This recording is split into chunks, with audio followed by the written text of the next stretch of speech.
प्रणमामि वर्धमानं तीर्थं धम्मस्काकारं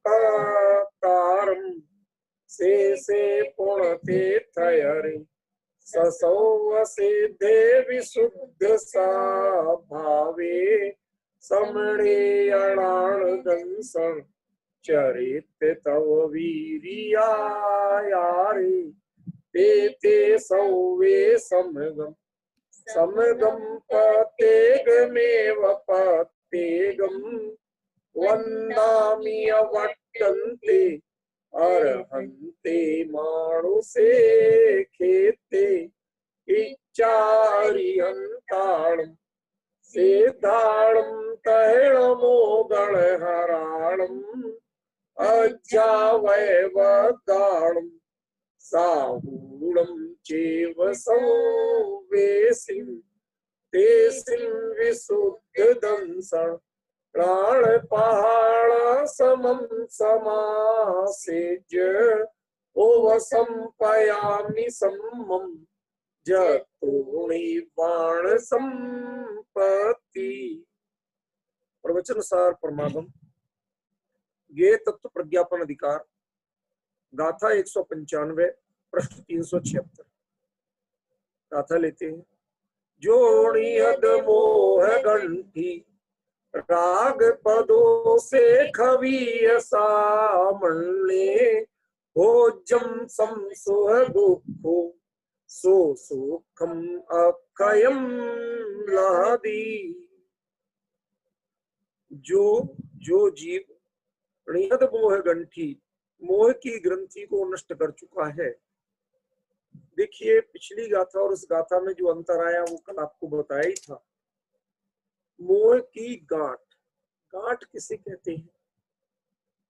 जब गांठ लगती है तो वह लगती तो अपने में है और रक्त संचार दूसरे का रोकती है।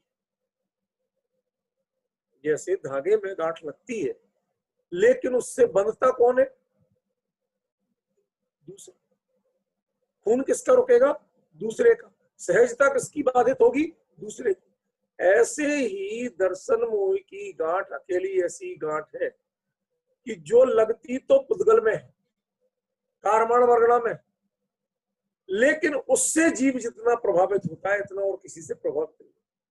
चारित्र मोह का जो उदय है उसमें वह अपने परिणाम संभाल सकता है। दर्शन मोह के उदय में परिणाम संभालना बहुत अशक्य है। एक गंभीर बात बताना चाहता हूं, थोड़ा सा कंसंट्रेशन रखिए।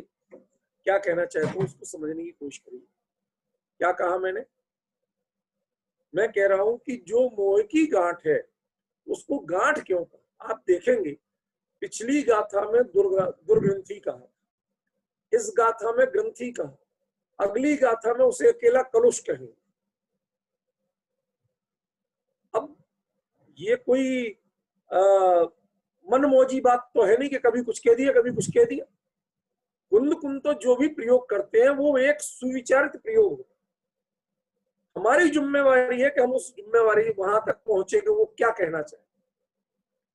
समझ गए? यदि हम नहीं पहुंच पाते हैं तो ये कमी हमारी। क्यों?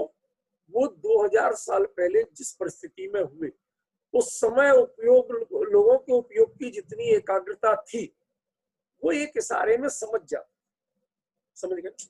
पुराने लोग घर में यदि बड़े लोग कोई कभी गुस्सा करे या ऐसे बोले वैसे बोले, कुछ नहीं, ऐसी कहते कुछ नहीं, वो तुम्हें प्यार कर रहे हैं।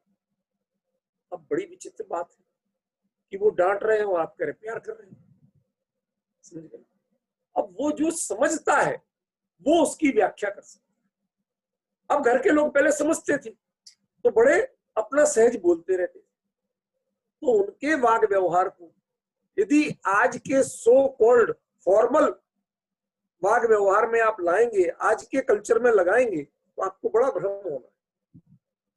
जैसे आजकल तो बच्चों को भी जी लगा के बोलो, चलता है कि नहीं? सोनू जी, आप क्या कर रहे हो जी? ये मतलब इतनी फॉर्मेलिटियां हमने लाद दी विवेक और समझदारी के नाम पर कि जिसकी लिमिट खत्म हो गई। बड़ी गंभीर बात कह रहा हूं। आपने लिमिट क्रॉस कर दी। क्यों? क्योंकि वो जब औपचारिकताएं ज्यादा आती है तो सहजता खत्म हो, समझ गए? तो वो जो पहले चलता था सहज, अरे साहब क्या गंवारू, अरे वो गंवारूपन में जो मजा था वो इस शहरीपन में कहाँ है? जो गांव के चूल्हे की रोटी मिलती थी और जो स्वाद था वो आपके so called neat and clean gas की रोटी में कहाँ है? आप विश्वास नहीं करेंगे, एक किसी के यहाँ बच्चा हुआ, वो बिल्कुल अल्ट्रामोड फर्श पे, भाई को ऑर्डर, एक जरा सा भी इन्फेक्शन ना रह जाए, बच्चा चले उसे कहीं बीमारी ना हो जाए, इतनी सफाई में, इतने कपड़े धुले, जहां बैठे वो चद्दर तक रोज डिटोल के पानी में धुली, बहुत सारा, बहुत व्यवस्थाएं की, पैसा था आप, सब व्यवस्थाएं की, उसके बावजूद बच्चा बीमार, उसे कुछ ऐसे तत्वों की कमी हुई कि डॉक्टर कहते कहते भाई साहब इनको पूरा नहीं कर सकते, इसके लिए रोज कभी ड्रिप लगेगी, कभी ये होगा, कभी वो होगा, उसके बाद भी हमारी गारंटी। अब बच्चे को ड्रिप लगे, टेंशन बहुत हो, बच्चा कमजोर होता जाए। अब किसी और पुराने वैद्य टाइप से पूछा, उसने कहा भाई साहब आप हो तो बहुत रईस, आपको कैसे बताएं, आप मानोगे नहीं। नहीं नहीं आप बताओ, हम कर देंगे। भाई ऐसा है, कोई जो प्योर मिट्टी का बना दीवार है और मिट्टी के बने फर्श का कमरा हो, पुराने टाइप का, गांव देहात, हाँ साहब हमारे गांव की प्रॉपर्टी में है, कहते हो उसको गोबर से लिपवाओ, गाय के गोबर से लिपवा के और साफ जो एक सामान्य सफाई कर लो, ठीक है ना, और बच्चे को उसमें, मौसम ठीक है ना, सर्दी है ना गर्मी है, उसमें खेलने दो, जो खाना पीना वही दे दो, वो अपने हाथ से खाए पिए जो कुछ करे, साल भर का करीब हो गया था, साल सवा साल का, थोड़ा बहुत कर लेता था, तो उसे करने दो, उसमें ही लौटने दो। 7 दिन बाद टेस्ट कराना हो, विद इन 7 days वो सारे तत्व पूरे थे, डॉक्टर फेल। उन्होंने कहा कहाँ इलाज कराया? कहते हमने इलाज ही नहीं कराया, हमने अपने दिमाग का इलाज किया। हम जिनमें दूसरे जीवों को मार मार के बिल्कुल सो कॉल्ड सफाई मानते हैं, समझ गया, उससे शरीर को जो तत्व चाहिए वो नहीं मिल पा रहा, आपने सभी कुछ खत्म कर दिया। आजकल जो आरओ पानी आ रहा, बहुत ज्यादा आपने कर तो दिए, लेकिन शरीर के अंदर से रेजिस्टेंस पावर खत्म हो रहा, वो सह नहीं पा रहा होगा। क्यों? क्योंकि उसे वो उतने पचाने की, वो करने की ताकत ही नहीं रहेगी, वो चीजें नहीं मिलती रोज प्रतिरोध करने की। एक पहलवान को यदि ओलंपिक मेडल जीतना है तो उसे रोज 6 घंटे पसीना बहाना पड़ेगा, अपने से दमदार से रोज लड़ना पड़ेगा, रोज चोट खाना पड़ेगी, तब जीत पाएगा। तुम सोचो कि रोज तो हम एसी में बैठे रहे, एक बार जीत चुके, अब लोग ओलंपिक होगा तभी रिंग में उतरेंगे, तो जीत पाओगे? रोज की चाहिए, समझ रहे? तो हम जो अभिजात्य वर्ग की बातें करने लगते हैं उसमें वो सीधा संपर्क खत्म होता है। मेरा कहने का मतलब ये था, हमें आचार्यों से सीधे संपर्क करना है। तो उस युग की सोच क्या थी, लोग क्या थे, उनको कितना संकेत करो तो समझ जाते थे, समझ गए? हम लोगों क्या, मैंने आपको बताया था कि बड़े छोटे छोटे प्रयोग लेकिन बड़े सटीक प्रयोग चलते।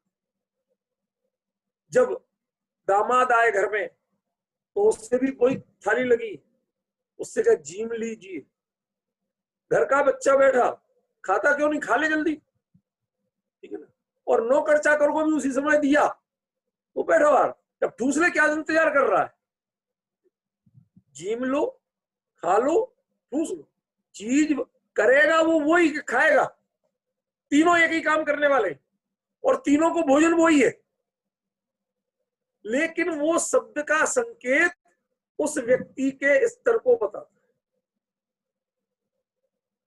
समझिए? ऐसे ही ज्ञानियों के शब्द के जो संकेत होते हैं, जो वो थोड़ा थोड़ा चेंज करते हैं, आप यदि वो निकालना नहीं सीख पाए और सबका आपने एक ही अनुवाद कर दिया, खा लो खा लो, आप कुछ नहीं समझ।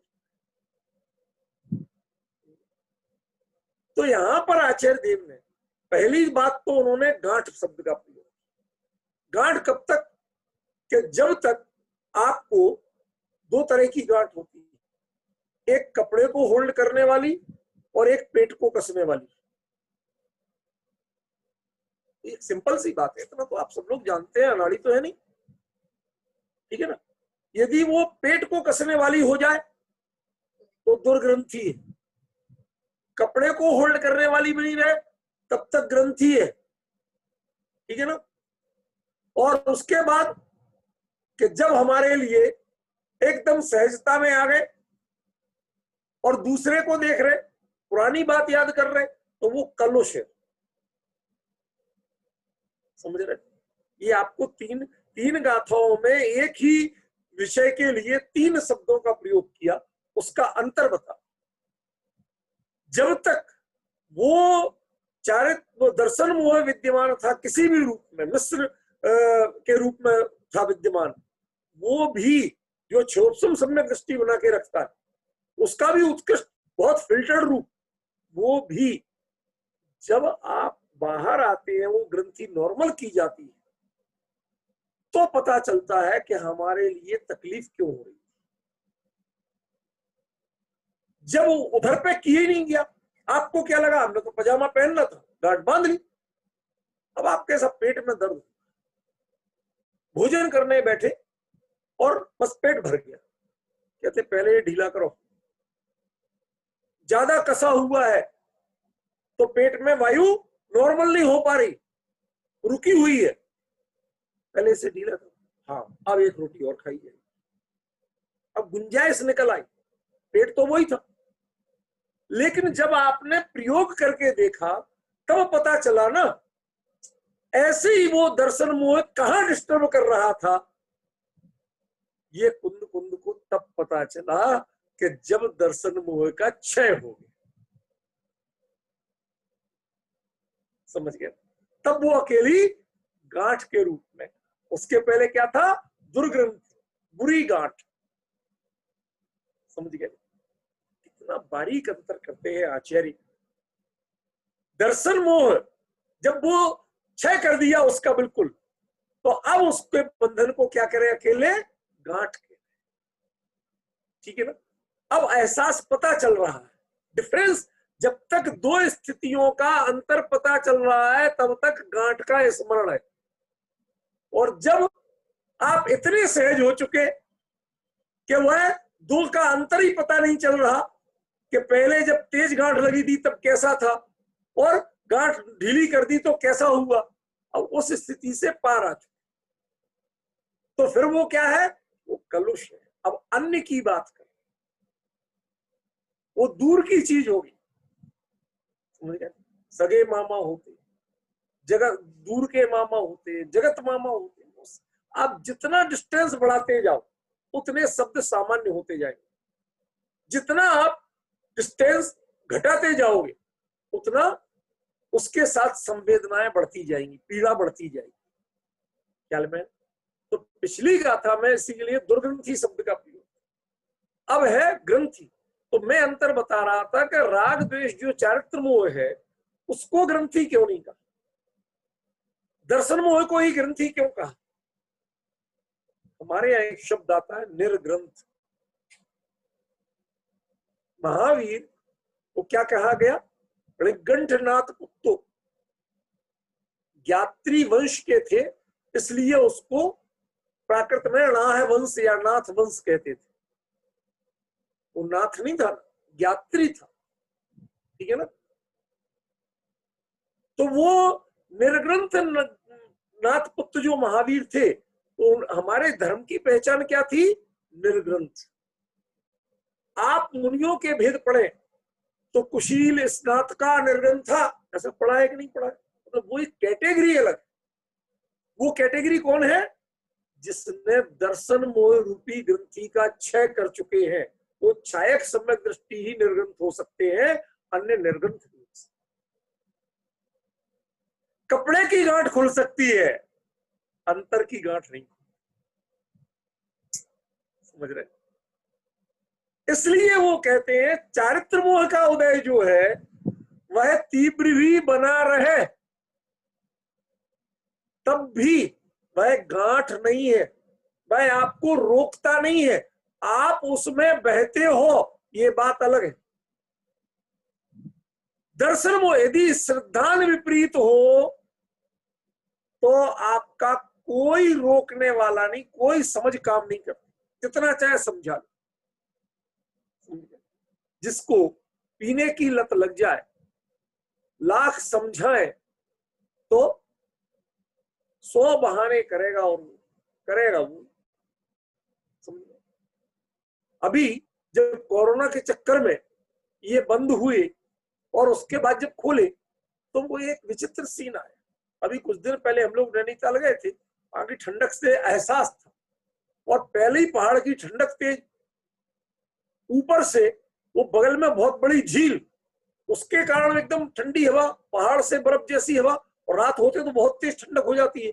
और उस रात में भी बारिश और हो गई, कोड़ में खाज, और उसमें वो लोग कोई एक नहीं हिले, लाइन में लगे थे पीने की लाइन में कि बोतलें खरीदेंगे, उसके लिए जो लाइन में लगे थे वो भीगते हुए छतरी लगाए यूं खड़े।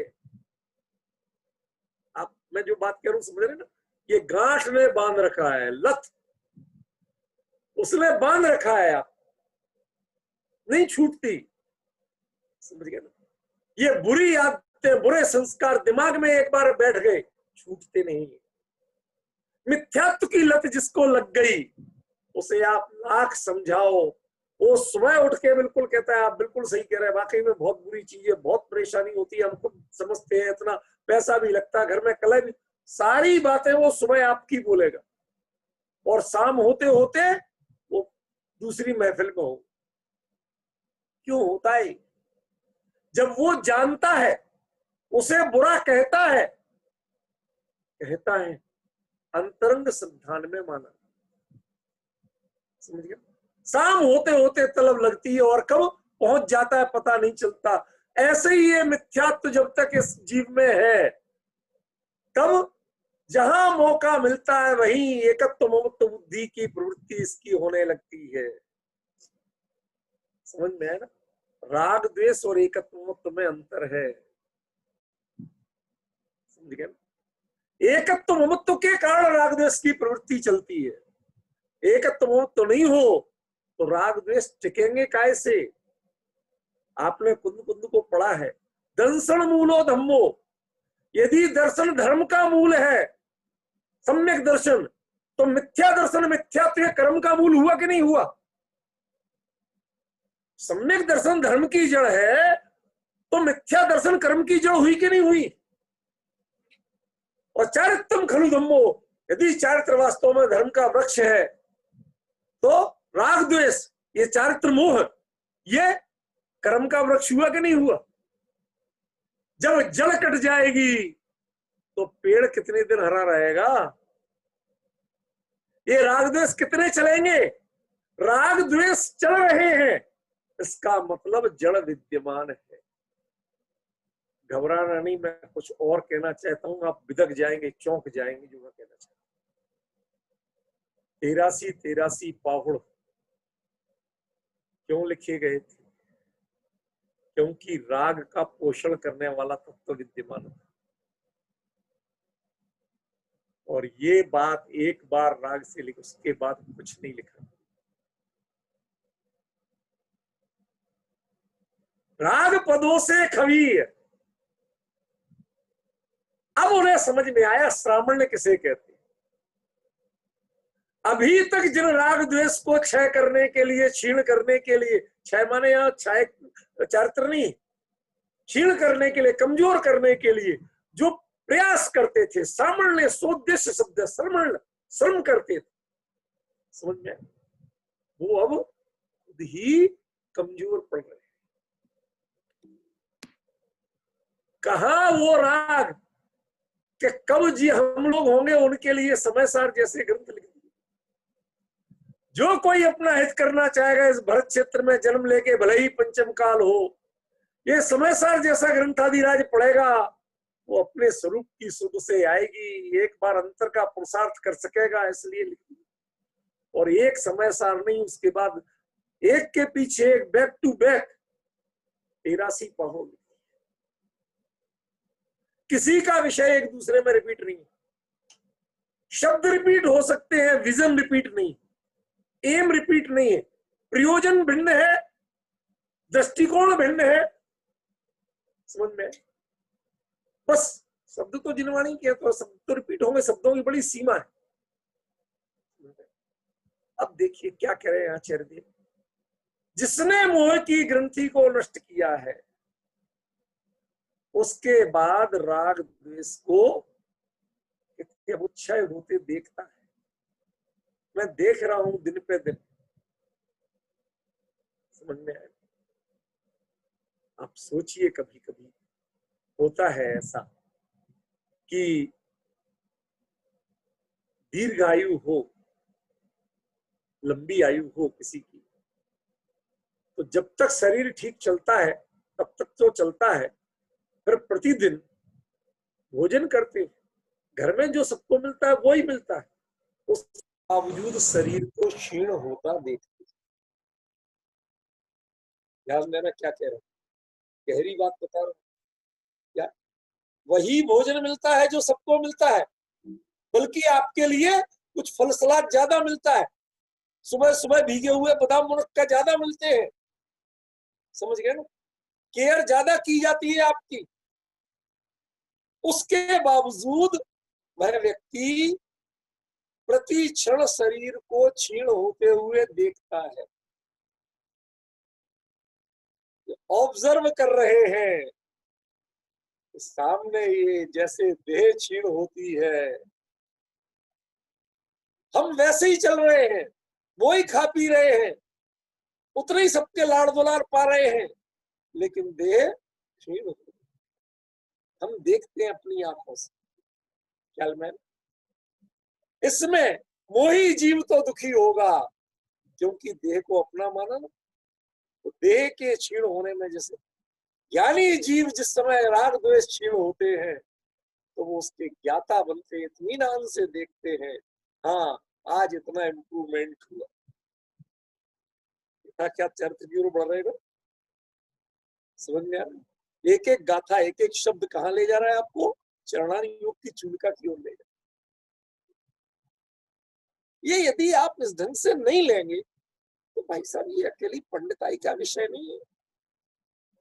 कुंद कुंद जैसे महान समर्थ आचार्य 83 पौड़ लिखने के बाद अपने जीवन की जो पूरे इतने 94 साल 95 साल जीवन की जो जिज्ञासाएं लेके भगवान के पादमूल में गए, वहां से कर्म दर्शन मोह का क्षय करके लौट रहे, और लौट के आने के बाद बात लिख रहे हैं, तो उनके जो ऑब्जर्वेशन है, क्या कहना चाहते हैं, उसको जरा उनके विजन से देखो, उनकी फीलिंग, उनकी संवेदनाओं से देखो।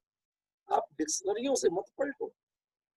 हमारी प्रवचन सार के साथ सबसे बड़ी कमी यही रही, अन्याय यही रहा कि हमने उन्हें आगम की डिक्शनरियां पलट पलट के इसका अर्थ।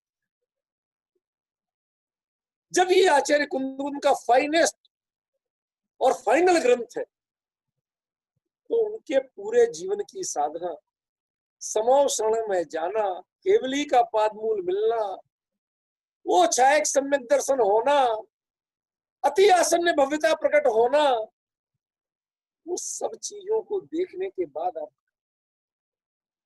समझ गए। यदि वो पंचम काल के नहीं होते जन्मे, तो उनके लिए देवगति नहीं। समझ में आ रहा है कुछ? गहरी बात है भाई, कैसे समझाएं? जो उपयोग को जोड़े तो सब समझ में आए, और जिसे पंडिताई करना उसे कुछ समझ में आए। तो क्या कहाँ लिखा बताओ? क्या कहेंगे? कहाँ लिखा बताओ, प्रमाण लाओ। ठीक है ना? नहीं समझ पाओगे।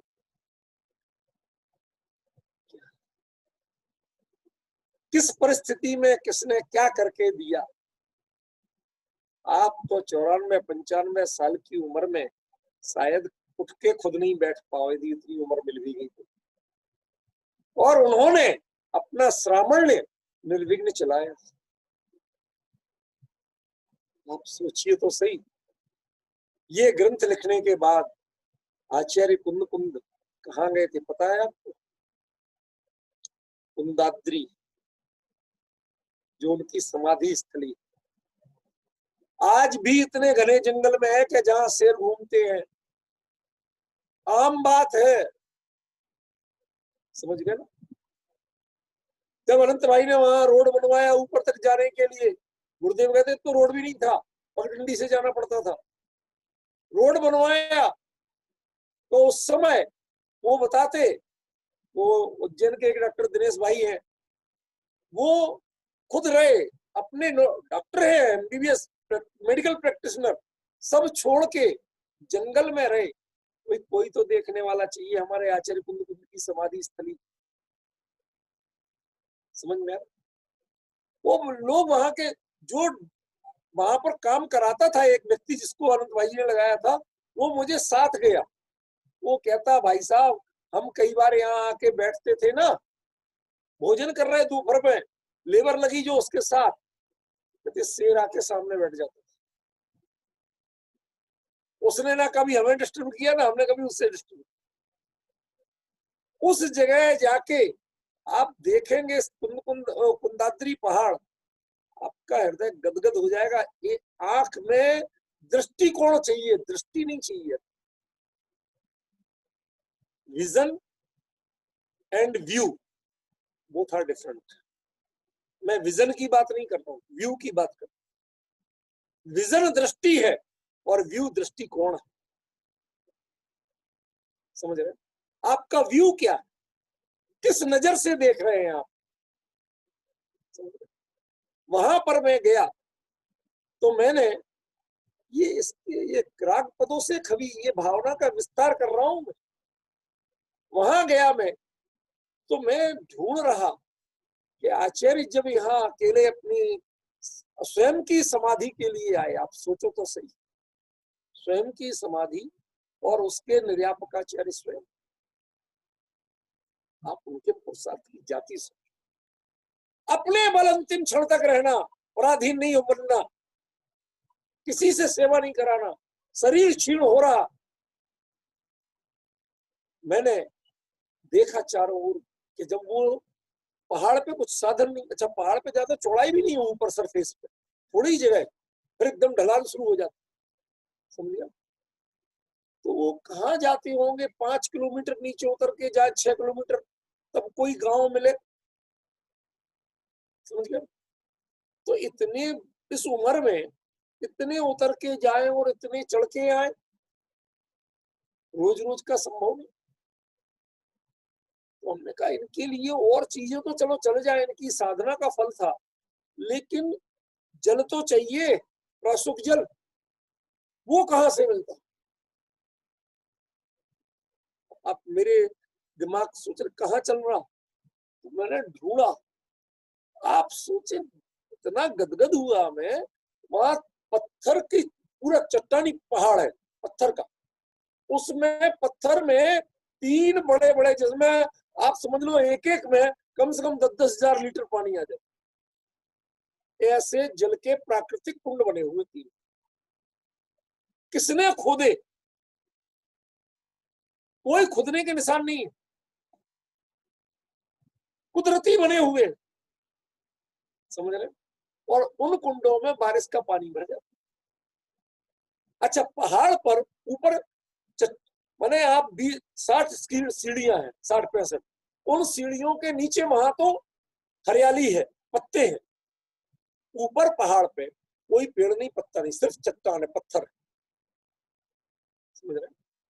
अब तो कुछ कुछ लगा दिए गए, पर पहले बिल्कुल नहीं। तो उन चट्टान और पेड़ों के जो गड्ढे हैं, जो कुंड है, उनके आसपास कोई पत्ते, तो उनपे पत्ते गिर के सड़ना नहीं, कोई गंदगी होना नहीं। और पूरा का पूरा पत्थर, जब तेज धूप होती है, दक्षिण है वो, तो वो पूरा का पूरा पानी आप छुओ तो 11 बजे तक बिल्कुल प्रासुक हो जाए। समझ गए? अब कुदरती व्यवस्था होगी, कहीं जाने की जरूरत नहीं, बाकी अपनी साधना कर रहे। फिर मैंने उधर पंडित से पूछा, हमने कहा आचार्य की समाधि कहाँ हुई थी? चरण चिन्ह जो बने, आज तक पूरे देश में इस स्टाइल के चरण चिन्ह आपको कहीं नहीं मिले, आपके सब कारीगरों के बने मिलते हैं।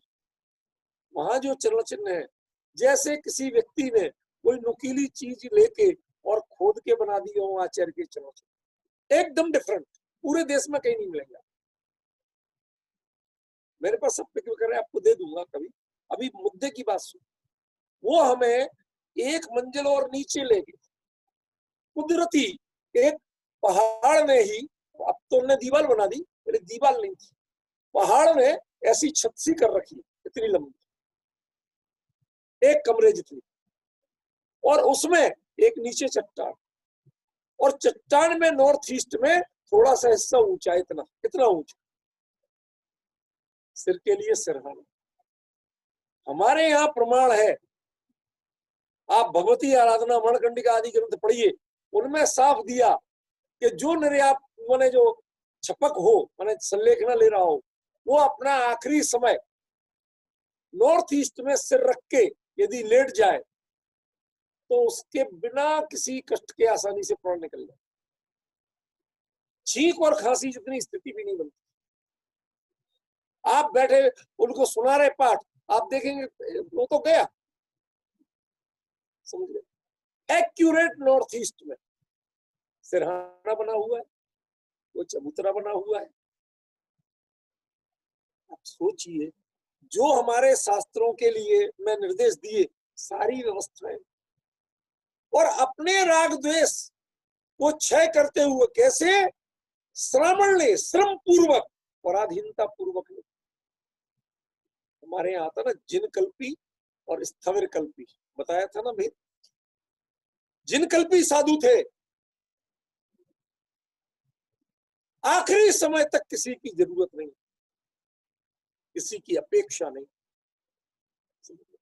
अपनी संलेखना तक स्वयं, अपने राग द्वेष को क्रमशः क्षय होते देखा, और अपने श्रावण को बढ़ते हुए देखा।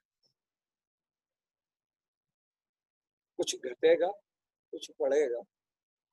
जब एक रस्सी है ऊपर टंगी है, इधर खींचोगे तो इधर ऊपर जाएगी। राग द्वेष क्षय हो रहे तो कुछ तो बढ़ेगा, कि श्रावण ने बढ़ रहा।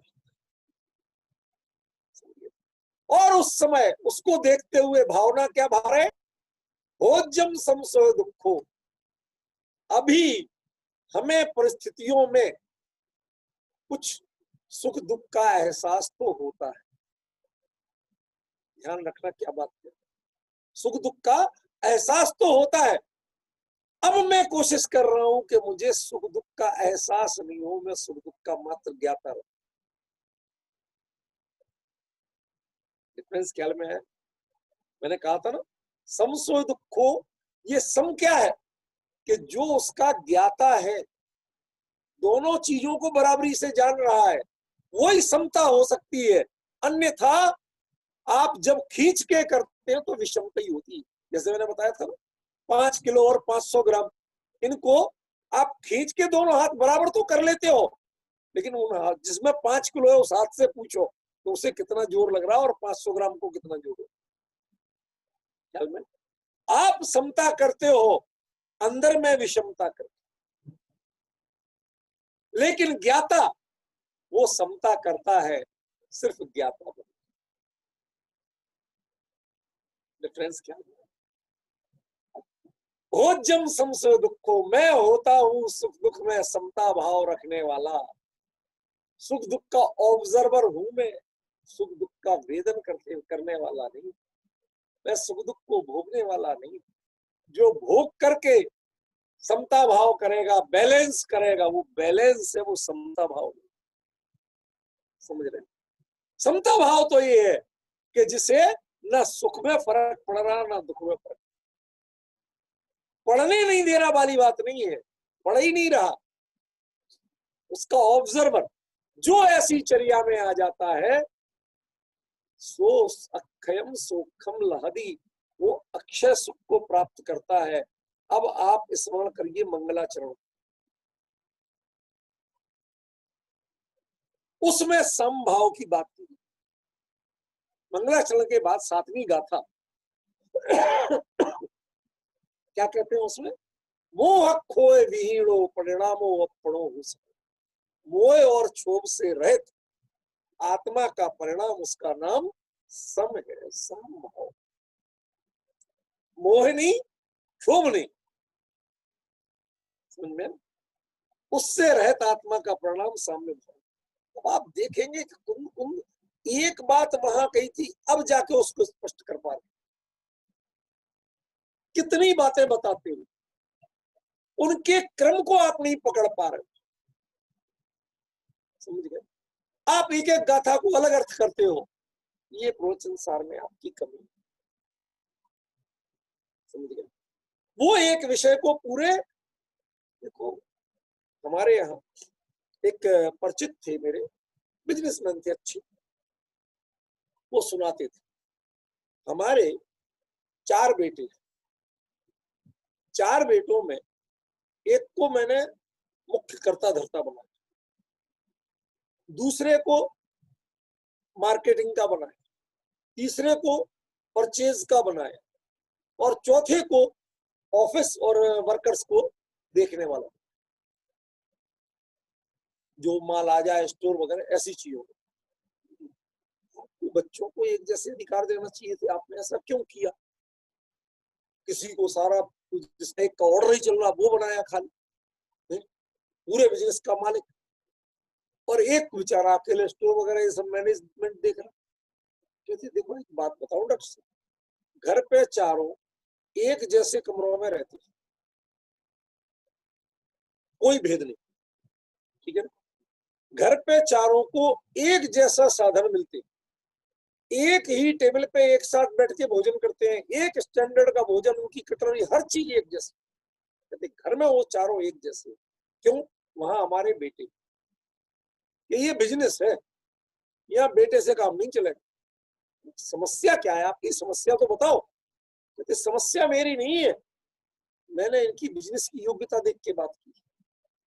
क्या योग्यता देखी कि एक ये जो बड़ा है ना, इसको हमने सबसे बड़ा पद दिया, ये 20 साल बाद की देख के आज काम, आज निर्णय लेता कि 20 साल बाद क्या होगा, उस दृष्टि से आज अभी ये प्लानिंग करता, 20 साल बाद ये बढ़ते हुए कहां पहुंचेगा, उस समय में क्या करना, समझिए। जैसे आप घड़ी बना रहे और आप अपने डेवलपमेंट नहीं जानते, तो अब इतने में लिया, फिर ये बदलो, फिर ये तोड़ो, फिर कुछ नहीं करना पड़ता, कहते हमारे लिए वो पहले उस व्यवस्था को लेके चलते, ठीक है। दूसरा है वो 10 साल देख के चलता, वो उतनी दूर तक की सोचता है, समझ गया। उसके लिए हमने सारा मार्केटिंग बिजनेस दे दिया। तीसरा जो है वो 5 साल तक की देख के चलता है, समझ में, उसके लिए हमने दूसरे टाइप का काम दे दिया, ठीक है।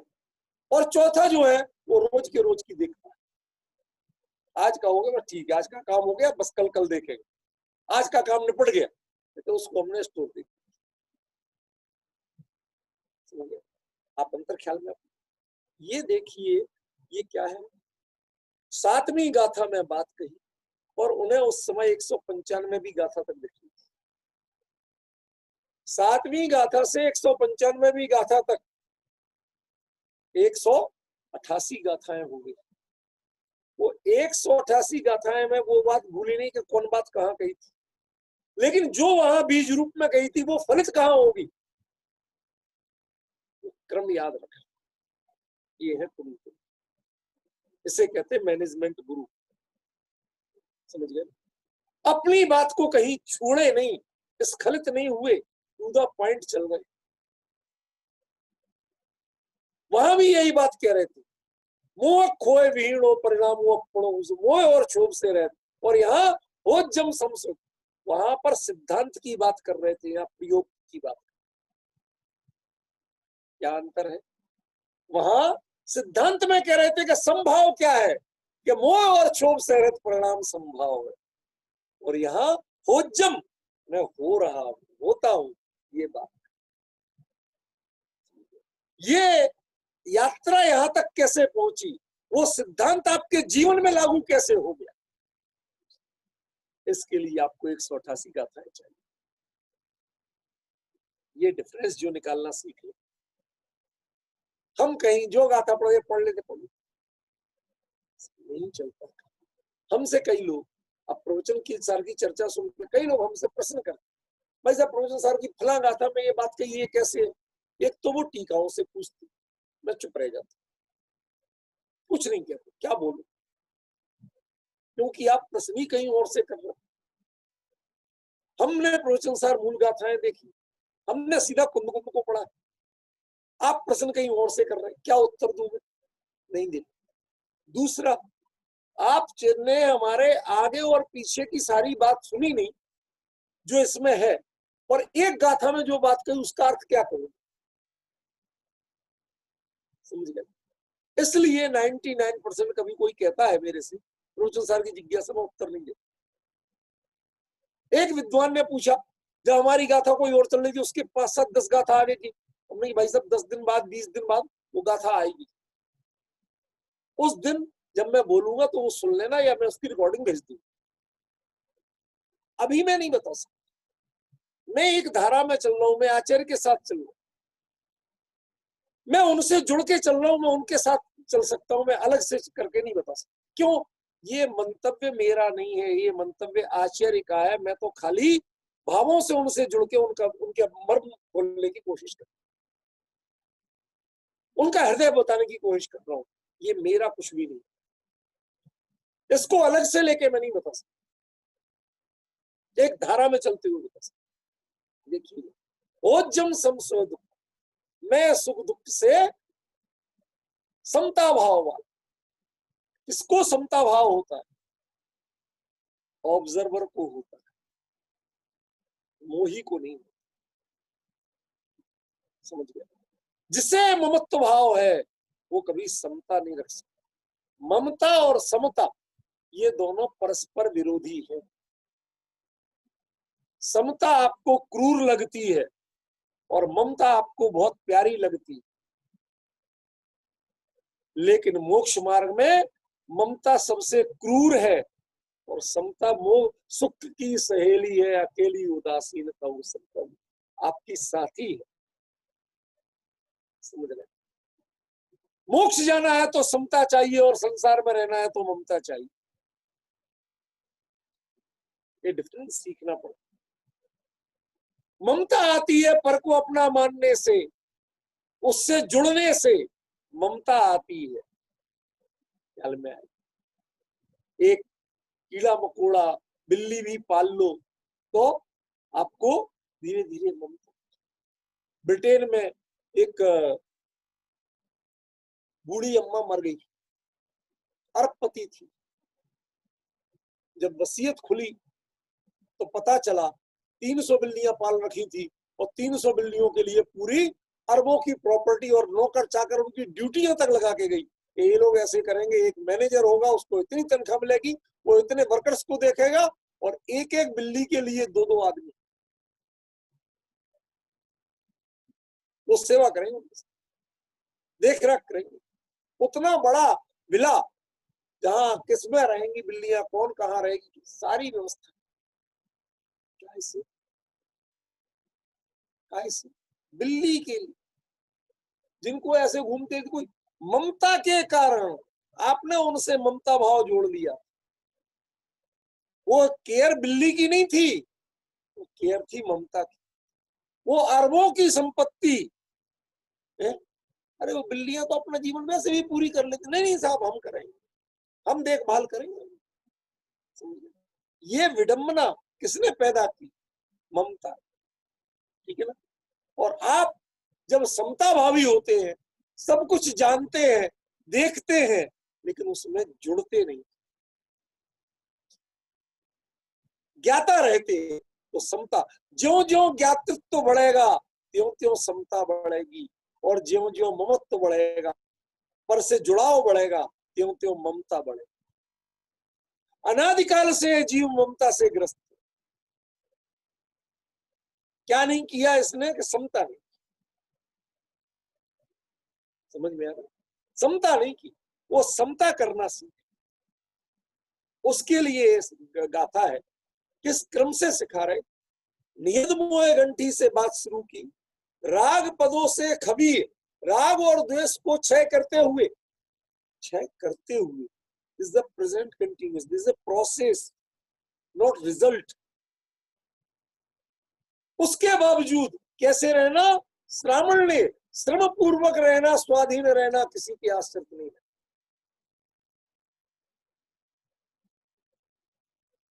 बताऊं आपको असली बात इसकी, अब कुंद कुंद कहते हैं कि मुझे जिनोदित तत्व ज्ञान के बारे में भी अब जिनेंद्र की भी अपेक्षा है।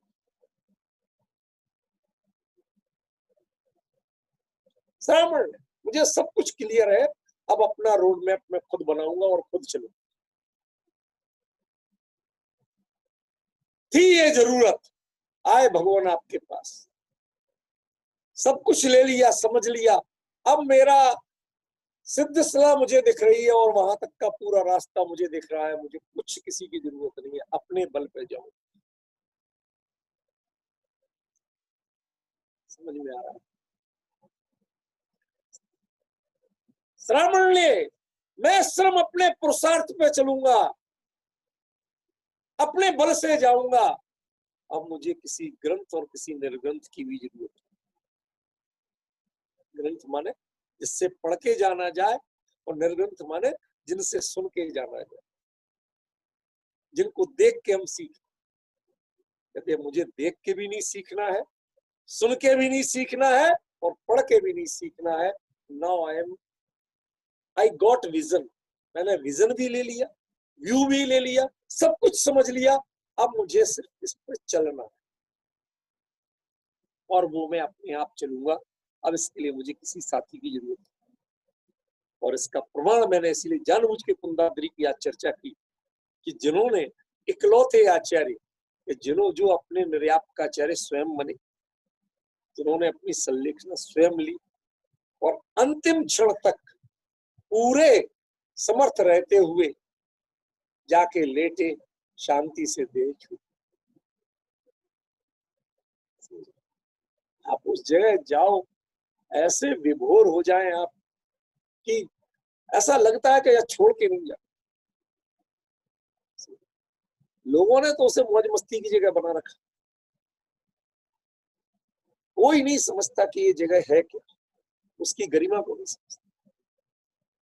इसलिए मैं आपको संकेत कर, श्रावण किसे कहते, जिसमें सामण्य शब्द ये समता से नहीं बना, ये श्रम से, श्रावण शब्द श्रम, श्रम माने जो पराधीनता का विकल्प जिसको नहीं आए और अपना कार्य करने में जिसको श्रम पुरुषार्थ करने में रत्ती भर भी बहानेबाजी ना हो, उसका नाम श्रावण नहीं।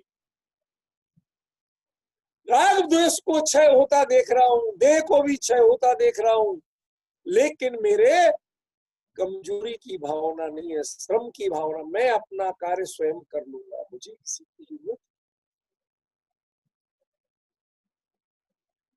अब समझिए जिनकल्पी किनको कहते हो।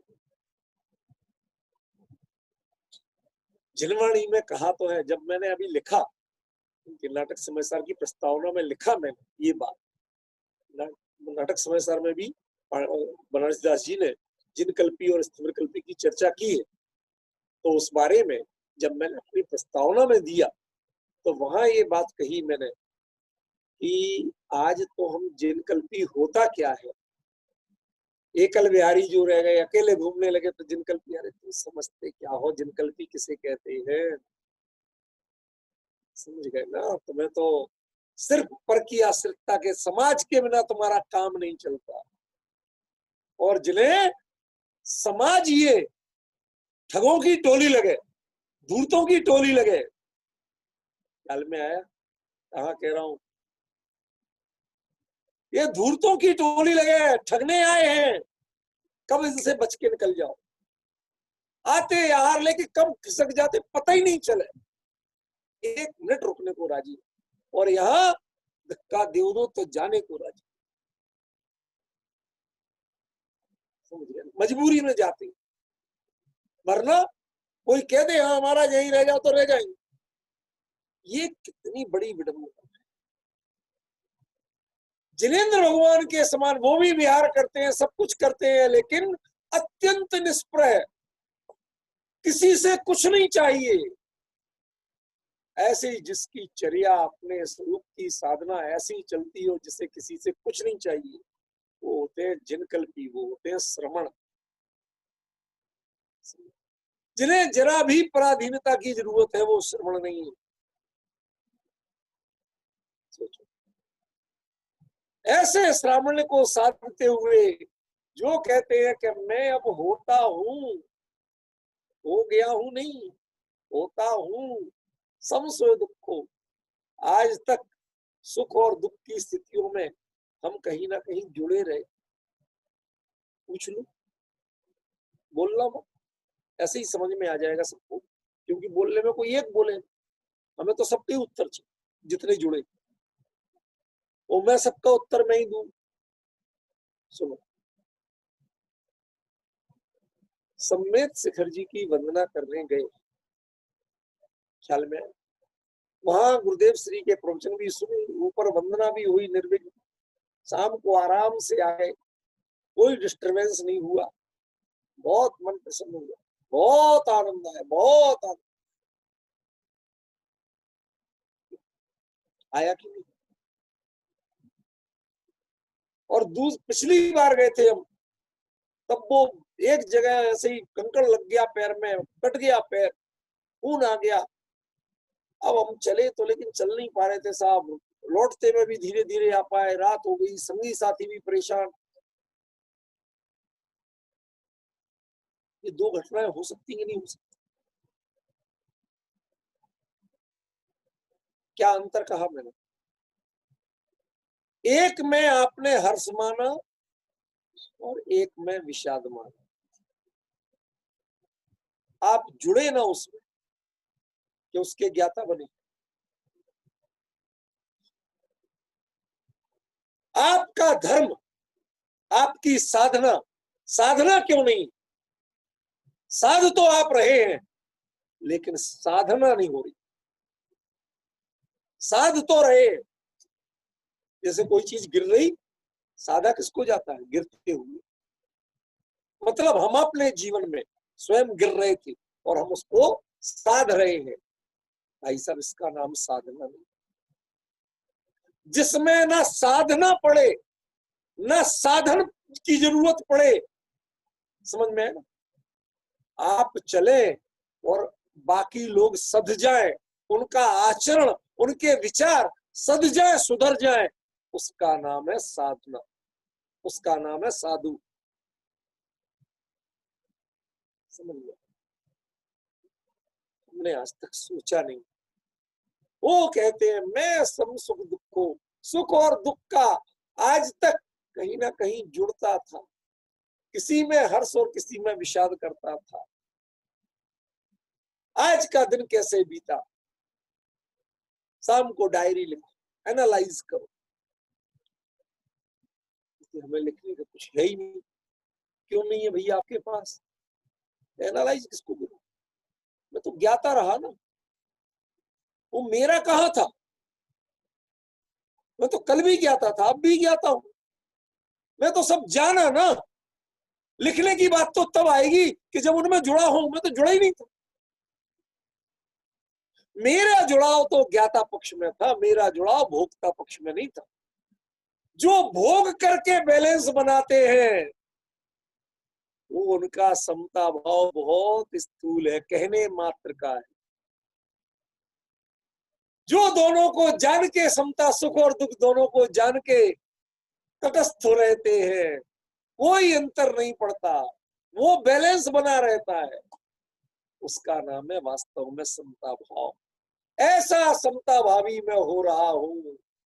मेरी रोज की प्रैक्टिस इस ओर बढ़ रही है, और ये जब मैं होऊंगा ऐसा, तो क्या हो जाएगा?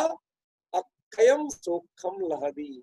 फिर ये जो मेरी सुख की धारा है ना, ये अक्षयता को प्राप्त हो जाएगी, इसे कोई तोड़ नहीं सकेगा। अभी अंदर में जाते हैं सुख मिलता है, बाहर में उपयोग आता है, कंटाला लगता है। वो कंटाला लगना बंद हो जाए, बाहर में आना बंद हो जाए, सो अक्षयम सुखम, वह अक्षय सुख को प्राप्त करेगा।